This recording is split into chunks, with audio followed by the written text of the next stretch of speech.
അസ്സലാമു അലൈക്കും. മദീനയിലെ മസ്ജിദുൻ നബവിയെക്കുറിച്ച് വിശദമായി പറയുന്ന ഒരു വീഡിയോ ആണിത്. മസ്ജിദുൻ നബവിയെക്കുറിച്ച് പറയുമ്പോൾ ഇസ്ലാമിക ചരിത്രത്തിൽ തങ്കലിപികളാൽ എഴുതപ്പെട്ട ഹിജറ അഥവാ പാലായനത്തിൻ്റെ സംഭവബഹുലമായ സഹനത്തിൻ്റെയും ത്യാഗത്തിൻ്റെയും കഥകൾ കൂടെ പറയേണ്ടതായിട്ടുണ്ട്. സ്വന്തം ബന്ധുക്കളും നാട്ടുകാരുമായിരുന്ന ഖുറൈശികൾ അടക്കമുള്ളവരുടെ ക്രൂരത സഹിക്കാൻ പറ്റാതായപ്പോൾ ജനിച്ച മണ്ണും വീടും കുടുംബവും സ്വത്തും തുടങ്ങി എല്ലാം വിട്ടെറിഞ്ഞ് മക്കയിൽ നിന്നും മദീനയിലേക്ക് പാലായനം ചെയ്യേണ്ടി വന്നു തിരുനബിക്കും അനുയായികൾക്കും. മക്ക മുസ്ലിങ്ങൾ അധിക പേരും മദീനയിലേക്ക് പാലായനം ചെയ്തത് വളരെ രഹസ്യമായും ചെറുസംഘങ്ങളായും ആയിരുന്നു. മക്ക ഖുറൈശികളുടെ ആക്രമണവും കൊള്ളയും ഭയന്നാണ് ഈ രഹസ്യ പാലായനം നടത്തിയത്. നബി തങ്ങളും വളരെ കുറച്ച് പേരും ഒഴികെ ബാക്കി മുസ്ലിങ്ങളെല്ലാം പാലായനം ചെയ്ത ശേഷമാണ് നബി തങ്ങൾ പാലായനം ചെയ്യാൻ തീരുമാനിച്ചത്. ആ തീരുമാനം തന്നെ വളരെ പെട്ടെന്ന് എടുത്തതുമായിരുന്നു. മക്ക വിടാൻ ഒരുങ്ങും മുമ്പ് നബി തങ്ങളെ വകവരുത്താൻ വിവിധ ഗോത്രക്കാർ ഗൂഢാലോചന നടത്തി വീട് വളഞ്ഞു.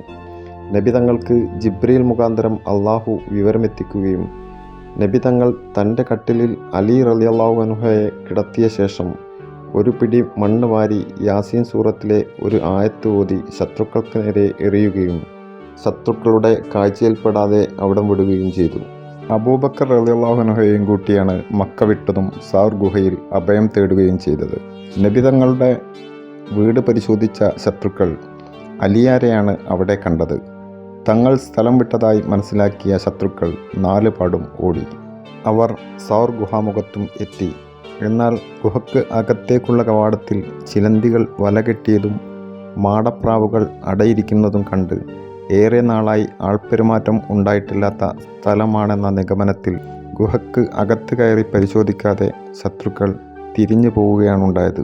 ശത്രുക്കളുടെ കണ്ണിൽപ്പെട്ടാൽ ജീവൻ തന്നെ അപകടപ്പെടുമായിരുന്ന ഒരു വേള ശത്രുക്കളുടെ മനസ്സിൽ ആൾപ്പെരുമാറ്റം ഉണ്ടായിട്ടില്ലാത്ത സ്ഥലമാണെന്ന പ്രതീതി സൃഷ്ടിക്കാൻ അടയിരിക്കുന്ന മാടപ്രാവുകൾക്ക് കഴിഞ്ഞു.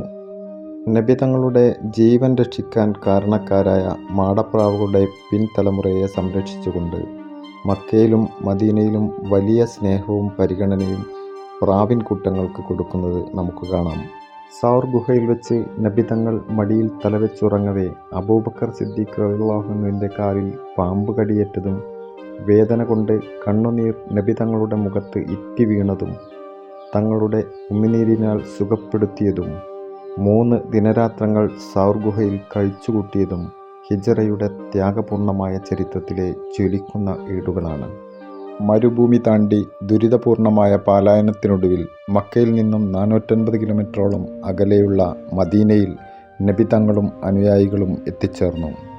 നബി തങ്ങൾ മദീനയിൽ എത്തും മുമ്പേ തന്നെ ഇസ്ലാമിൻ്റെ സന്ദേശം മദീനയിൽ എത്തിക്കുകയും നല്ല പ്രചാരം ലഭിക്കുകയും ചെയ്തിരുന്നു. അതുകൊണ്ട് തന്നെ മദീനയിലെ അൻസാറുകൾ എന്ന വിഭാഗക്കാരായ മുസ്ലിങ്ങൾ നബി തിരുമേനിയെയും സംഘത്തെയും അത്യന്തം ആഹ്ലാദത്തോടെയും സ്നേഹത്തോടെയുമാണ് വരവേറ്റത്. പിന്നീട് അങ്ങോട്ട് തങ്ങളുടെ പ്രവർത്തന മണ്ഡലം മദീനയായി മാറുകയും മദീന നബി തങ്ങൾക്ക് ഏറെ ഇഷ്ടപ്പെട്ട ഇടമായി മാറുകയും ചെയ്തു. നബി തങ്ങൾ ആദ്യമെത്തിയത് മദീനയിലെ ഖുബ എന്ന സ്ഥലത്തായിരുന്നു. അവിടെയാണ് തങ്ങൾ മദീനയിൽ പണിത ആദ്യത്തെ പള്ളി സ്ഥിതി ചെയ്യുന്നത്.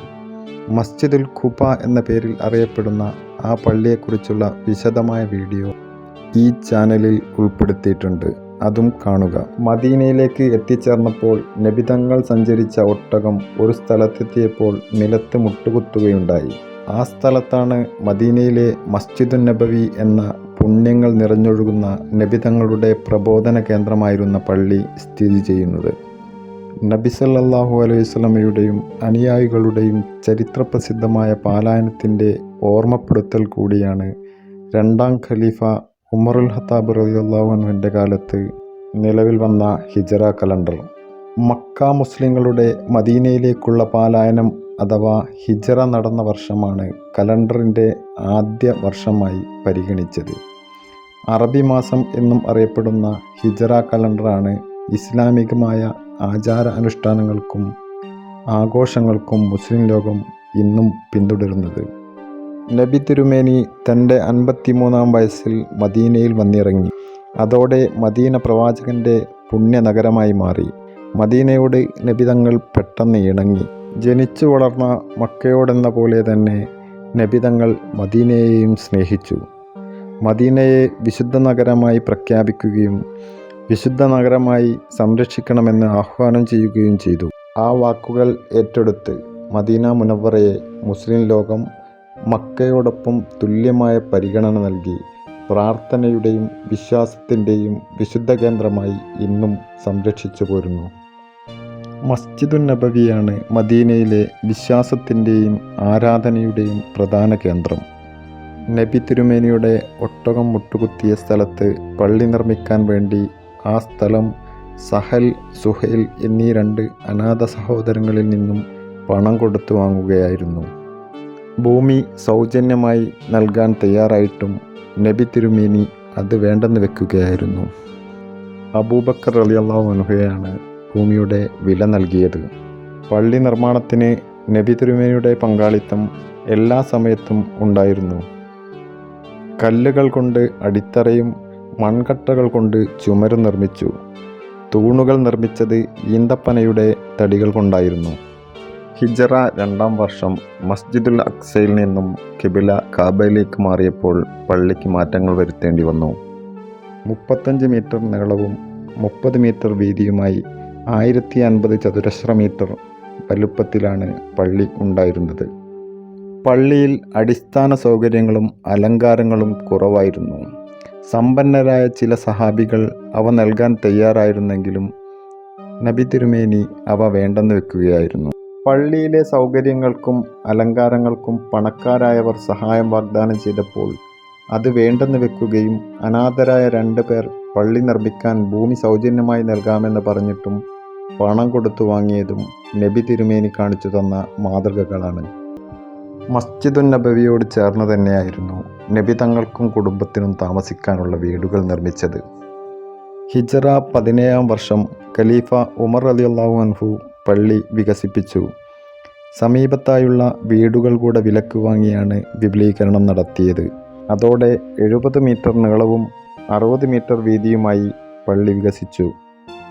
3-ാം ഖലീഫ ഉസ്മാൻ റളിയല്ലാഹു അൻഹുവിൻ്റെ കാലത്തെ വികസനത്തിൽ കെട്ടിടത്തിൻ്റെ മോടി വർദ്ധിപ്പിക്കുകയും ഉറപ്പ് കൂട്ടുകയും ചെയ്യുന്ന പ്രവർത്തനങ്ങളാണ് നടത്തിയത്.